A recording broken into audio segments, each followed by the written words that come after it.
En primer lugar, ¿por qué es necesario revisar la historia de la salud mental?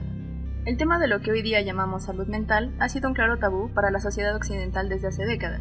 E incluso, aunque a día de hoy podemos considerarlo como un asunto de más apertura médica y social, continúan las luchas por establecer una digna educación y amplio acceso a tratamientos psicoterapéuticos y psiquiátricos que, al menos en América Latina y más concretamente en México, sufren de un generalizado rechazo social.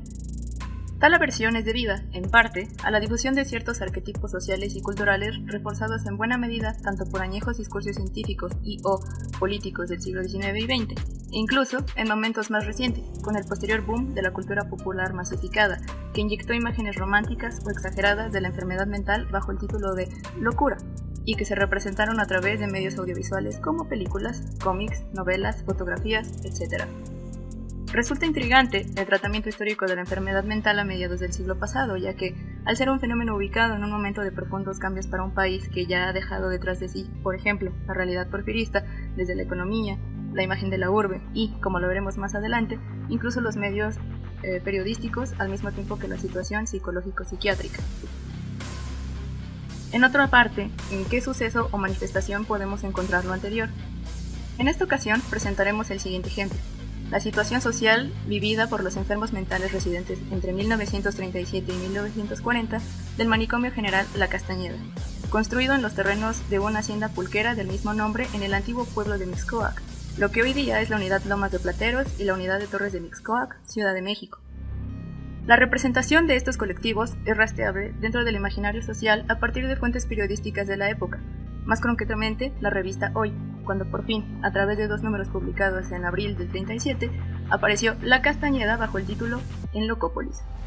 Así, veremos que estos colectivos fueron plasmados en discursos fotográficos en función de la construcción de género, clase e incluso raza de la época. Cabe resaltar que las fotografías pertenecen a la obra de Ismael Casasola, mismas que se hallan resguardadas ahora mismo de forma digital en la página web de la Fototeca Nacional del Instituto Nacional de Antropología e Historia. La Castañeda, antecedentes, contexto y elementos clave del simbolismo de la locura. ¿Qué debemos saber sobre la Castañeda? Ya desde el siglo XVIII se buscaba que los locos fueran atendidos pero también controlados, y es a lo largo de todo este tiempo hasta principios del siglo XX que la fundación de asilos o manicomios se vuelve la regla bajo el cobijo de los paradigmas del momento. Esto pasó en México y también internacionalmente. Hacia el mes de septiembre de 1910, la Castañeda fue finalmente inaugurada cuando Porfirio Díaz concluyó un desgastado gobierno a través de las fiestas por el centenario de la independencia de México. El proyecto del hospital se pretendía a sí mismo como una de las vías para transformar a México en una urbe tan moderna y avanzada como las europeas, en otras palabras, el afrancesamiento. Y esto se reflejaría tanto por el complejo arquitectónico erigido con 24 edificios dentro de 141.662 metros cuadrados, como también gracias al desarrollo del ámbito sanitario, que para la época estaba estrechamente ligado al control social. Dentro de la Castañeda se vivió generalizada desigualdad de la situación socioeconómica entre las clases, situaciones políticas que no hacen más que acrecentar desde las incertidumbres hasta las jerarquías dentro del lugar e incluso fuera de él. La Castañeda responde entonces a una realidad latinoamericana en la que sus sistemas y estructuras de salud y de enfermedad son disparejas, relativas y violentas. Sin embargo, no resulta ninguna sorpresa si sopesamos las razones por las cuales fue inaugurada.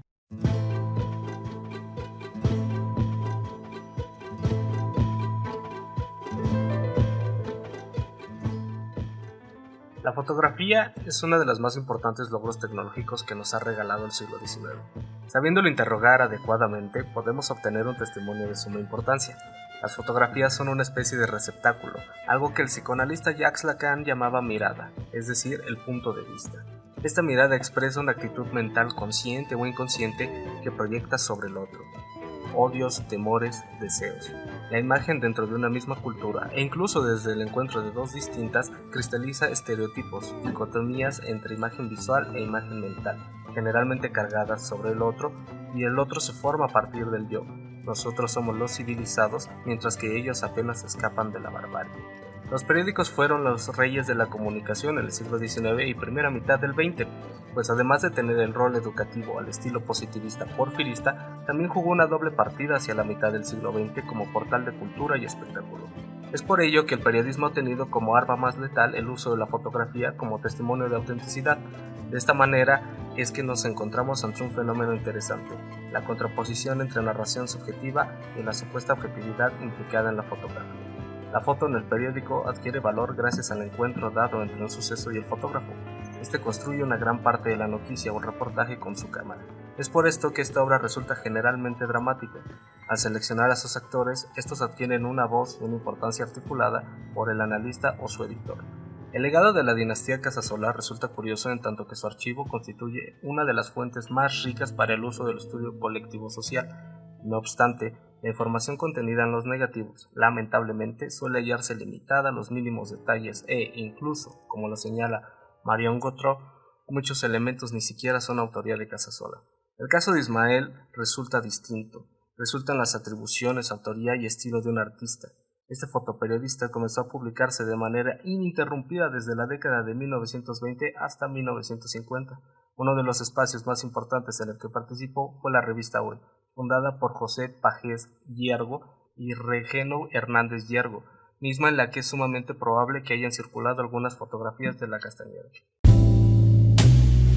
La Castañeda en la revista Hoy, el espacio determinante de la locura. ¿Qué se puede leer a través de las imágenes de los pacientes de la Castañeda publicadas en Hoy? Esta revista nació en un contexto histórico de transición que buscaba ofrecer un producto cosmopolita e inclusive con tendencias fascistas. Su estrategia para atraer lectores, además de un falso equilibrio entre ideología de derecha e izquierda y la publicación de algunas importantes figuras intelectuales del momento, fue el marcado carácter confrontativo con el presidente en turno. Muchos de sus números eran escandalosos o polémicos. Surgió como un espacio político que además sumaba información social, cultural, deportiva y de espectáculo, así como también de denuncia a las problemáticas del país, entre ellas la de la Castañeda. Aunque de una existencia breve, esta fue una revista importante para la primera mitad del siglo XX mexicano. Antonio Caso dijo sobre ella que tenía la misión de sostener y elevar en cada número su material cultural, que por su inteligente agrupación, de la más importante, que se haya reunida en México, Hoy es la revista que mejor defiende en nuestro país la cultura. Es por esto que podemos estar seguros que contó con buena cantidad de lectores y de difusión. El primer número partió de un comienzo jovial para que los últimos dos desembocaran en la miseria y el lado oscuro del manicomio general. Allí finalmente se determinarán los arquetipos sociales de la locura. Pero ¿cómo fue esto posible? Para el número publicado el 2 de julio de 1938, cuando el número de enfermos aumentó dramáticamente, se puso mayor énfasis en la locura y su aspecto negativo propiamente. Destacan varios puntos, dentro de ellos el clasismo y otros tipos de discriminación. Aunque trata de denunciar la sobrepoblación y la falta de recursos, Casasola al mismo tiempo resalta el elemento degradante de los enfermos, aquel que inspira más temor.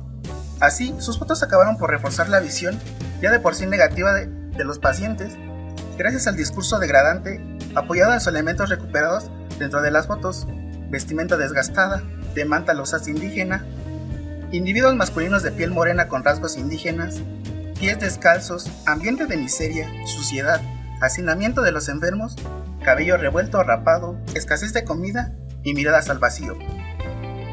Encontramos también la desigualdad, la fotografía de un paciente con su elegante traje, pose pretenciosa, y en una zona más agradable del manicomio, nos deja caer la contundente comparación entre aquel loco pobre y el loco rico. El pobre es la máxima representación de ese degeneramiento. Por otro lado, el rico, aunque loco, conserva un trato más digno y respetuoso por el dinero que hace entrar a la Castañeda. Por otro lado, también tenemos la explotación. Estos pacientes fueron convertidos en peones y albañiles, pues gracias a que Samuel Ramírez Moreno introdujo la terapia ocupacional basada en el trabajo, los deportes y hasta actividades artísticas, es que hoy sabemos que, más que terapias efectivas, la Castañeda fue solo la excusa para controlar a los pacientes, mantenerles ocupados y de paso volverles útiles a intereses personales dentro del lugar. Es decir, el loco, además de indeseable, es una herramienta de fuerza bruta. Sesgos de acuerdo al género. La edad promedio del paciente de la Castañeda fue de 33 años. Aquellos individuos que fueran de 20 años eran considerados retrasados mentales. mientras que los de 64 años eran seniles. No nos sorprende entonces que precisamente por lo que ser loco representa en esta época la gran mayoría de pacientes fueran solteros y por tanto más fácilmente abandonados a su suerte. En cuanto al sexo, tenemos una poderosa ventaja de 64.2% de varones contra 35.8% de mujeres. Es decir, la figura del loco era más asociada al varón, puesto que por las libertades que estos tenían en comparación con las mujeres, eran más fácil de encontrar en las calles. En conclusión, como explica Andrés Ríos Molina, la enfermedad mental es un criterio clínico para identificar a un sujeto en una entidad nosológica, mientras que la locura cabe más bien dentro de un cúmulo amplio de referentes culturales usados con el fin de aislar a quienes se les identifica de anormales. Es así que para esta época se considera que la etiqueta de loco abarca todo aquello que se mire desde el paradigma degeneracionista: el criminal, el alcohólico, el sifílico, el vagabundo, el pobre, pensado también como el indígena, el extranjero e incluso el nervioso, quien según se decía llegaba a esta posición por una peligrosa sobreexposición a las manifestaciones sociales modernas, como la literatura, el teatro e incluso la música. El fotoperiodismo fue importante en México hacia la primera mitad del siglo XX, en tanto que, siendo uno de los principales medios de comunicación, significó una importante vía de consolidación en materia de mentalidades. La ilusión de objetividad creada por la fotografía le hizo pensar de cierta forma tanto a la población como a los periodistas sobre su sociedad. Condicionados por determinados sesgos sobre el concepto de loco, se retrataron las fotografías, las decisiones y las preocupaciones de Ismael Casasola. Así, gracias al discurso de terror contenido en la nota, su trabajo acabó por retransmitir en la población lectora de la revista Hoy esta imagen negativa de peligrosidad, de suciedad y, en fin, del aspecto malo de su sociedad.